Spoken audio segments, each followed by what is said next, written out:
Hello friends, welcome to our YouTube channel. Let's learn from home. My name is तनु राय. आज मैं class 9 history का chapter 1 फ्रांसीसी क्रांति पढ़ाऊंगी. मैं आपसे रिक्वेस्ट करती हूँ कि आप इस चैप्टर से पहले मैंने एक वीडियो बनाई थी जिसमें मैंने सभी चैप्टर्स का सिलेबस डिस्कस किया था. आप एक बार उसे देख लो ताकि आपको थोड़ा सा नॉलेज हो जाए सभी चैप्टर्स के बारे में. चलो शुरू करते हैं.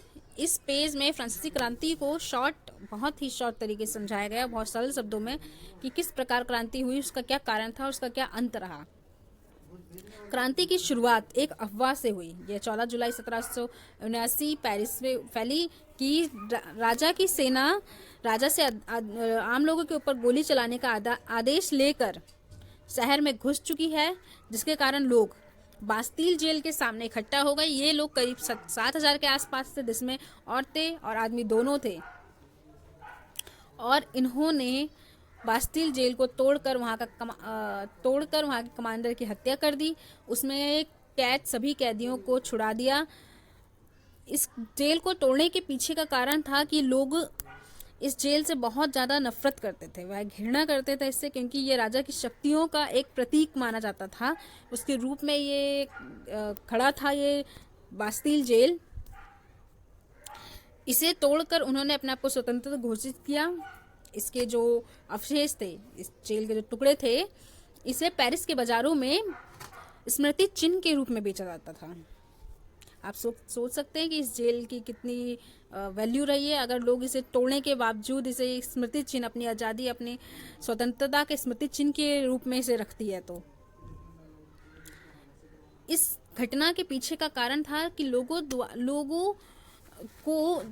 की जो एक आम ज़रूरत थी, ब्रेड, उसकी कीमतों में बहुत ज़्यादा इजाफा कर दिया, यानी बढ़ोतरी कर दी गई थी. टैक्स बहुत ज़्यादा बढ़ा दिए गए थे, जिसके कारण लोगों के मन में विद्रोह बढ़ने लगा था. और इस अफवाह के बाद उन्हें वो मौका मिल गया जिसके कारण वह अपनी क्रांति में सफल हो पाए. इस क्रांति का अंत राजा की हत्या के साथ हुआ. आप इस जेल की फ़ोटो एक बार देख लीजिए. आपकी एनसीईआरटी बुक्स में भी होगी इसकी फ़ोटोज़, कि देखिए कितनी बड़ी जेल को इन्होंने तोड़ा और किस प्रकार इसे तोड़ा गया है. इसे बास्तील ध्वंस के नाम से जाना जाता है. आपके पेपर में इससे क्वेश्चन जरूर आ सकता है, तो प्लीज़ आप इसे एक बार ध्यान से पढ़ लीजिएगा. चलिए हम चैप्टर शुरुआत करते हैं, डिटेल्स में पढ़ते हैं. 18वीं सदी के उत्तरार्ध में फ्रांसीसी समाज. 1774 यानी 18वीं सदी में बर्बन राजवंश, जिसे हिंदी में बुर्बो राजवंश कहा जाता है, का राजा लुइस 16 बना. वह फ्रांस का राजा बना. उसकी उम्र केवल 20 साल थी. उसने ऑस्ट्रिया की राजकुमारी मैरी के साथ विवाह किया, और राज्यारोहण के समय उसने अपना राजकोष पूर्णतः खाली पाया. उसके राजकोष खाली होने के पीछे 5 कारण हम मान सकते हैं. पहला था वर्साई का महल. वो इतना सुंदर, इतना भव्य हुआ करता था कि उसकी शान और शौकत को मेंटेन रखने के लिए उसमें खूब सारा पैसा लगाया जाता था, जो कि एक फिजूल खर्ची माना जाता था. यह राजकोष से ही जाता था. दूसरा था फ्रांस कई सारे युद्धों में इन्वॉल्व था. वो लंबे समय से इन युद्धों में इन्वॉल्व था, जिसके कारण उसके वित्तीय संसाधन खत्म हो चुके थे, तो उसका पैसा भी राजकोष द्वारा दिया जाता था. तीसरा था कि अमेरिका के 13 उपनिवेशों को ब्रिटेन से उसने युद्ध के माध्यम से आज़ाद करवाए. उस युद्ध में करीब फ्रांस पर 10 अरब लिब्रे से भी ज़्यादा कर्ज लगा दिया. चौथा कारण था कि सरकार जिन कर्जदाताओं से कर्ज लेती थी, उधार लेती थी, वह अपना उधार प्लस उसके साथ 10% का ब्याज वापस मांग रहे थे, जिसका पूरा का पूरा वजन राजकोष पर पड़ता. और पांचवा इसका कारण था अन्य सरकारी खर्चे. इसमें आप मान सकते हैं सेना के रखरखाव, सारे प्रशासनिक सेवा अधिकारी, स्वयं राजा के खर्च, या सरकारी कार्यालयों और विश्वविद्यालयों के खर्च, जो भी सरकारी चीज़ें होती थी जो राजा के अंडर आती थी, वह सभी राजकोष द्वारा ही खर्च किया जाता था. तो इसके कारण राजकोष खाली हो गया. अब इस राजकोष को भरने के लिए राजा ने नए नए प्रकार के कर लगाने लोगों पर शुरू कर दिए, जिसके कारण उसका विरोध धीरे धीरे शुरू हो गया। तो चलिए एक बार हम उसके सामाजिक ढांचे को देख लेते हैं। ये है उसका सामाजिक ढांचा। पहला है पादरी वर्ग, जिसे इंग्लिश में क्लर्की बोला जाता है। दूसरा है कुलीन वर्ग, जिसे एरिस्टोक्रेसी बोला जाता है। तीसरा है, इसमें 3 सब ग्रुप्स हैं।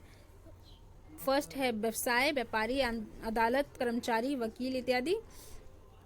सेकंड है किसान और कारीगर, इनके पास थोड़ी ज़मीन हुआ करती थी लेकिन ये भी इतने अमीर नहीं होते थे। और तीसरा है छोटे किसान, भूमिहीन, मजदूर और नौकर, इनके पास बिल्कुल भी ज़मीन नहीं होती थी। ये लोग शिक्षित भी नहीं होते थे, तो इसके कारण इन्हें दूसरों के यहाँ काम कर कर ही अपनी रोजी रोटी चलानी होती थी। तो एक बात को हम ध्यान रखते हैं कि जो टैक्स पे जो करते थे वो कौन होते थे, वो होते थे थर्ड स्टेट्स। ये जो तीसरा वर्ग है ना, उसमें से ये लोग टैक्स ओनली पे करते थे। ऊपर के 2 लोग टैक्स पे नहीं करते थे।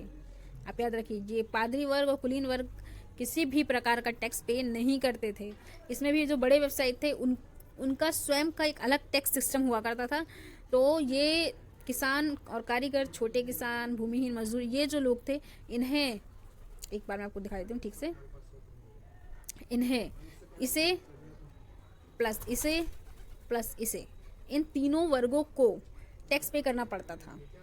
इस पर 3 या तिहरी प्रकार की टैक्स व्यवस्था थी यहाँ पर, जिसके कारण हम कह सकते हैं कि उनकी आर्थिक व्यवस्था तो पूर्णतः खत्म हो चुकी थी। लेकिन 1789 हम यहाँ पर जैसा आप देख रहे हैं, ये पहला पैराग्राफ है कि 1789 तक ये व्यवस्था थी, लेकिन उसके बाद ये व्यवस्था खत्म कर दी गई थी। आई होप कि आपको ये चीज़ें समझ में आ गई होंगी। कुलीन वर्ग मैं आपको एक बार बता देती हूँ। कुलीन वर्ग वह वर्ग होते हैं जिसमें राजा, उसके मंत्री, उसके अधिकारी, प्रशासनिक अधिकारी इत्यादि, ये सभी, या अमीर लोग, बड़े बड़े बिजनेसमैन, ये सभी आते हैं। तो ये किसी प्रकार का टैक्स पे नहीं करते थे। पादरी वर्ग में चर्च से संबंधित सभी व्यक्ति आते थे, वह उनका पादरी या पादरी के बाद के सभी लोग, ये लोग आते थे इसमें। ये किसी प्रकार का टैक्स पे नहीं करते थे। ये वर्ग इन तीनों वर्गों को पे करता था टैक्स। मैं आपको एक बार पहले नए शब्दों के बारे में बताती हूँ ताकि आपको आगे पढ़ने में आसानी हो, जो भी शब्द यूज होंगे। जैसे लिब्रे, मैं आपको बता चुकी हूँ, लिब्रे फ्रांस की मुद्रा को कहा जाता था, जो कि 1794 के बाद समाप्त हो गई है। फिर स्टेट्स, पादरी वर्ग, आपको मैं इन सब के बारे में बता चुकी हूँ। अब आता है टाइड। टाइड टाइड का अर्थ है कि वह टैक्स जो चर्च धार्मिक कर के नाम से लेते थे, इसे टाइड कहा जाता था। ये हमेशा तृतीय वर्ग से ही लिया जाता था। इसी प्रकार है टाइल सीधा राज्य को दिया जाता था, यानी सरकार यानी राजा को दिया जाता था। ये प्रत्यक्ष और अप्रत्यक्ष, इसमें दोनों प्रकार के टैक्स होते थे। तो प्रत्यक्ष तो आपको पता ही है। अप्रत्यक्ष टैक्स इसमें लिए जाते थे रोजमर्रा की सभी वस्तुएं जो उपभोग की जाती थी, उन पर लगाया गया सभी टैक्स।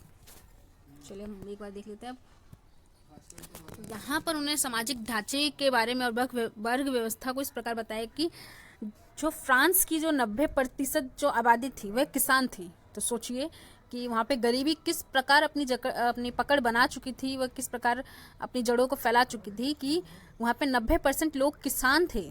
सिर्फ 10% लोग थे जिसमें पादरी भी थे, राजा भी थे और अमीर लोग और शिक्षित लोग भी थे। सिर्फ मात्र 10% लोग। और उसके बावजूद इन 90% लोगों के पास ज़मीनें नहीं थी। उन 10% लोगों के पास, जिसमें कुलीन, चर्च और तीसरे स्टेट्स के अमीर लोग थे, उनके पास 60% ज़मीन होती थी। और बाकी जो व्यापारी वगैरह थे जो बहुत ज़्यादा अमीर नहीं होते थे, उनके पास ज़मीन होती, यानी कि जो मैंने आपको बताया यहाँ पर,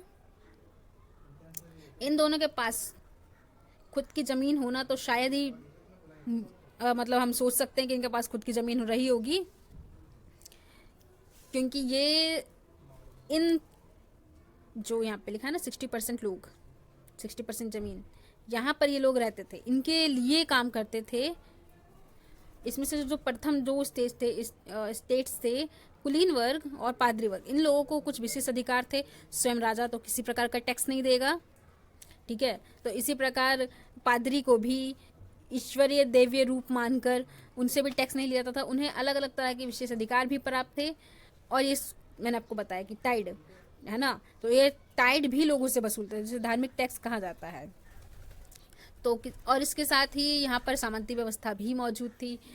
सामंती व्यवस्था का अर्थ होता है वह बड़े किसान, वह बड़े बड़े जमींदार जो लोगों को, जो छोटे किसानों को अपने यहाँ काम पर रखते हैं और अपनी खेती करवाकर अपने खेत उनको खेत देते हैं खेती के लिए, और उनसे उस अपने ही खेत पर उगाए गए अनाज का टैक्स प्राप्त करते हैं, वह सामंती व्यवस्था कहलाती है। ये व्यवस्था भारत में भी मौजूद थी, और ये फ्रांस में भी हम देख रहे हैं कि वहाँ पे भी मौजूद थी। इसके कारण किसान के ऊपर आर्थिक बोझ इतना ज़्यादा था कि वह अपने लिए धन अर्जित करना तो सोच ही नहीं सकता था, लेकिन वह अपने लिए ब्रेड मतलब खाने की वस्तु तक नहीं खरीद पाता था।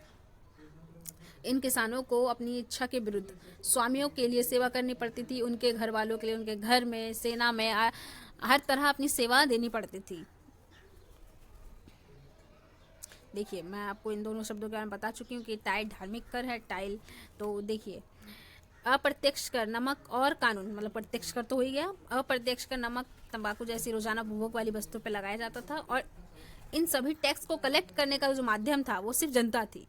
जनता में भी सिर्फ थर्ड स्टेट के भी ये दोनों ग्रुप्स, ये लोग ही सबसे ज़्यादा टैक्स पे करते थे।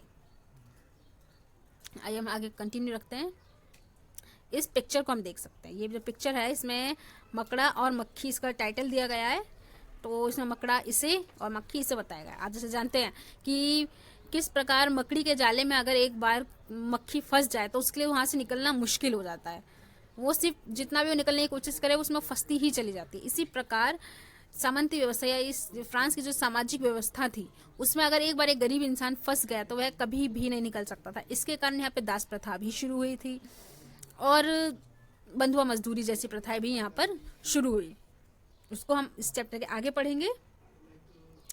अभी यहाँ पे एक क्रियाकलाप दिया गया है जिसमें आपको ये बताना है कि मकड़ा कुलीन व्यक्ति को और किसान व्यक्ति को मक्खी क्यों बताया गया है। मैं आपको इसका आंसर दे चुकी हूँ, लेकिन आप इसे अपने तरीके से भी सोच सकते हैं। चलिए हम देख लेते हैं। ये नेक्स्ट है, यहाँ पे बताया गया है कि ये इस लाइन का ट्रांसलेशन है क्योंकि ये फ्रेंच लैंग्वेज में लिखी गई है। तो यहाँ पे बताते हैं कि ये जो व्यक्ति है ये वह गरीब किसान है जो अपने मालिक को अपना अनाज दे रहा है, और जो भी उगाता है वह सब कुछ उसे दे रहा है, ये रहा, लेकिन वह उसकी तरफ देखता तक नहीं। उसे सिर्फ उस अनाज से, उस उत्पादन से मतलब है, उस व्यक्ति से, उसकी पीड़ा से कोई मतलब नहीं है। इसी तरीके से यहाँ पे लिखा हुआ है, उसका ट्रांसलेशन है कि शैतान को जितना दो उसका लालच उतना ही बढ़ता जाता है। यहाँ पे भी उसी तरीके से एक चीज़ लिखी गई है कि कुलीन व्यक्ति मकड़ा और किसान मक्खी है। आप समझ गए होंगे कि इस पिक्चर का टाइटल क्यों दिया गया है ऐसा। अब हम इसका 1.1 जीने का संघर्ष। तो यहाँ पे जनसंख्या बढ़ोतरी का एक आंकड़ा दिखाया गया है। 1715 और 1779 के बीच में जो अंतर था, मतलब 0.5, अकॉर्डिंग टू दिस 0.5 करोड़ जनसंख्या बढ़ गई थी। इससे ज़्यादा हमारी दिल्ली की है। खैर, इतनी जनसंख्या बढ़ जाने के कारण आप जानते हैं जब जनसंख्या का दबाव बढ़ेगा, जब जनसंख्या का दबाव होगा तो जो अनाज उत्पादन की जो क्षमता है वो कम हो जाएगी, क्योंकि इसकी डिमांड ज़्यादा हो जाएगी, उसको खाने वाले लोग ज़्यादा हो जाएंगे। अनाज तो उतनी ही मात्रा में उगेगा, लेकिन उसको कंज्यूम करने वाले लोग, उसको उपभोग करने वाले लोग ज़्यादा हो जाएंगे, उसकी कीमतें बढ़ेंगी, और फिर इसमें सिर्फ गरीब आदमी ही जो होगा जो पिसेगा, क्योंकि वह खरीद नहीं पाएगा। अमीर लोग इसे आराम से खरीद पाएंगे, क्योंकि कीमतें बढ़ना उनके लिए कुछ बड़ी बात नहीं है, लेकिन गरीब आदमी के लिए बहुत बड़ी बात होती है। तो इसी प्रकार अमीर और गरीब के बीच में एक खाई बढ़ती ही चली जाती है, और यह गरीब इंसान के मन में एक विद्रोह को जन्म देती रहती है। इसी प्रकार का विद्रोह आगे एक क्रांति का रूप, मैंने आपको बताया पहले कि क्रांति का रूप ले चुकी है। तो अब हम इस पूरे विद्रोह को समझेंगे कि उनके मन में कैसे इन चीज़ों, कैसे बढ़ती हुई मांगे एक क्रांति तक उन्हें लेकर जाती है। यहाँ पे एक वर्ड दिया है, जीविका संकट, ये रहा वो वर्ड।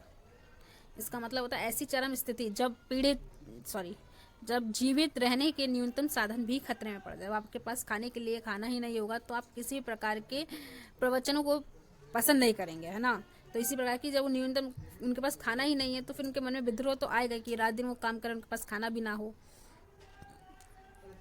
इसको हम इस पिक्चर के माध्यम से समझेंगे। यहाँ पे है 1.2 जीविका का संकट कैसे उत्पन्न होता है। ये जो है डायग्राम, सॉरी ये जो बॉक्स है, ये जो जीवन संकट चक्र है, आपको ये सॉल्व करना है। इसके यहाँ पर वर्ड्स दिए हुए हैं, इनको फिल करना है। नहीं तो मैं आपको अगली वीडियो में इसका सॉल्यूशन प्रोवाइड करवा दूंगी। नेक्स्ट है उभरते मध्यम वर्ग ने विशेष अधिकारों के अंत की कल्पना की। जैसे कि आप जानते हैं किसी भी चीज़ की शुरुआत के लिए हम उसकी कल्पना अगर हमारी मजबूत होगी तो हम उसके अंजाम तक पहुंच ही पाएंगे। इसी प्रकार मध्यम वर्ग का उदय होता है 18वीं सदी में। इनका उदय होता है ये समुद्री व्यापार के माध्यम से, और वो ऊन और रेशम के माध्यम से धन अर्जित करते हैं, अपने आप को शिक्षित करते हैं तथा अपनी आर्थिक स्थिति को सुधार कर अपनी सामाजिक हैसियत को बढ़ाते हैं। ये लोग पढ़े लिखे होते हैं। इसमें वकील, टीचर, डॉक्टर, दार्शनिक लोग, इंटेलेक्चुअल लोग जिन्हें कहा जाता है, फिलोसफर्स, ये सब आते हैं। तो इसी प्रकार का बदलाव हमें फ्रांसीसी समाज में भी देखने को मिलता है। यहाँ पर कुछ दार्शनिक आए या बने जो हैं आपके, मैं आपको बताती हूँ, जॉन लॉक और रूसो। जॉन लॉक ने एक किताब की रचना की जिसे टू ट्रीटीज ऑफ गवर्नमेंट कहा जाता है।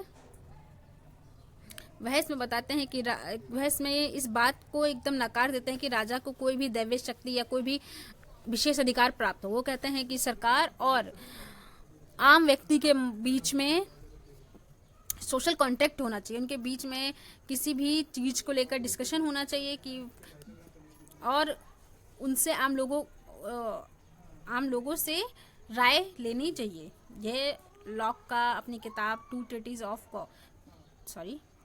ऑफ गवर्नमेंट में ऐसा कहा गया है, माना जाता है।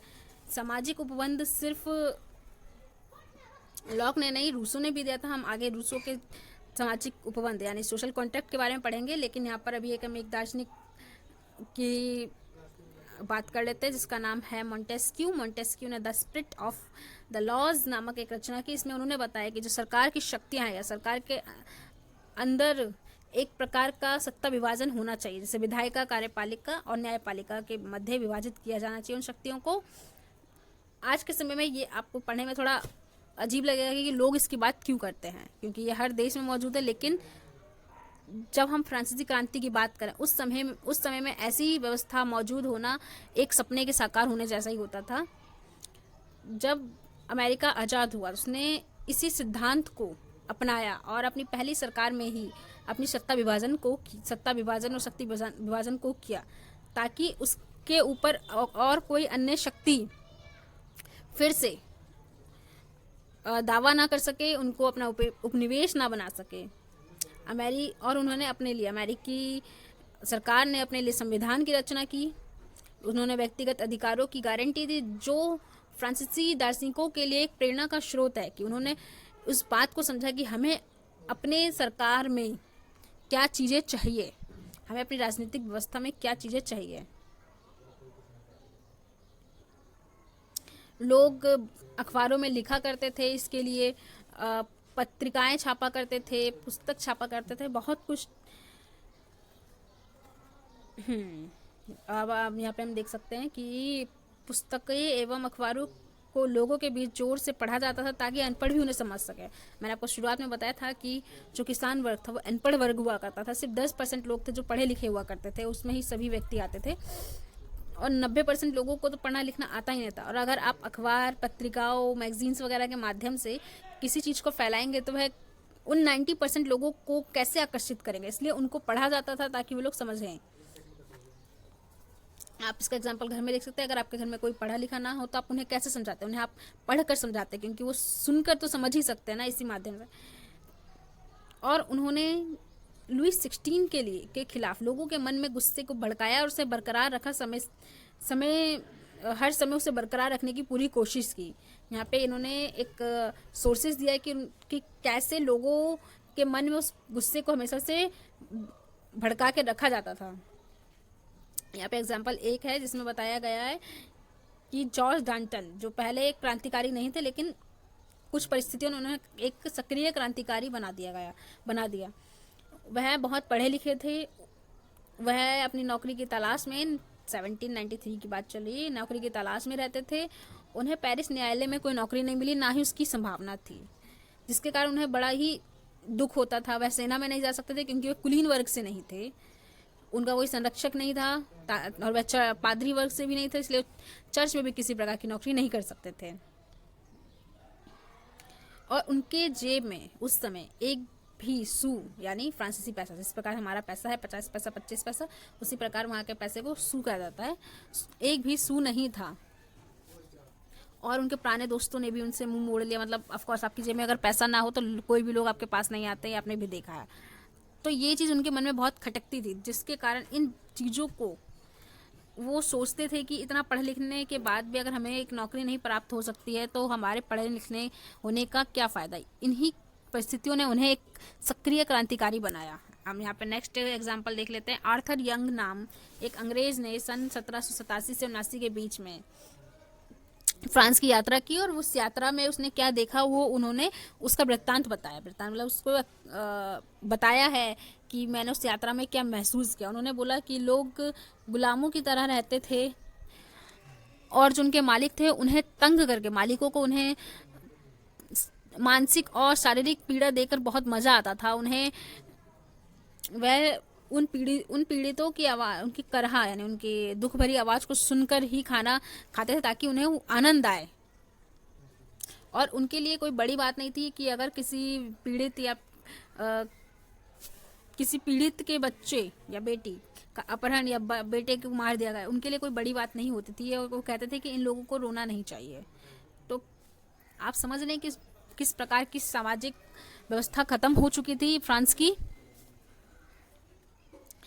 यहाँ पे क्रियाकलाप है। यहाँ यंग क्या संदेश देने की कोशिश कर रहे हैं, गुलामों से उनका क्या आशय है, वह किसकी आलोचना कर रहे हैं। 1787 में उन्हें किन खतरों का आभास था। आप इसका आंसर दीजिए कमेंट बॉक्स में। मेरे को उम्मीद रहेगी कि आप जरूर कमेंट करेंगे।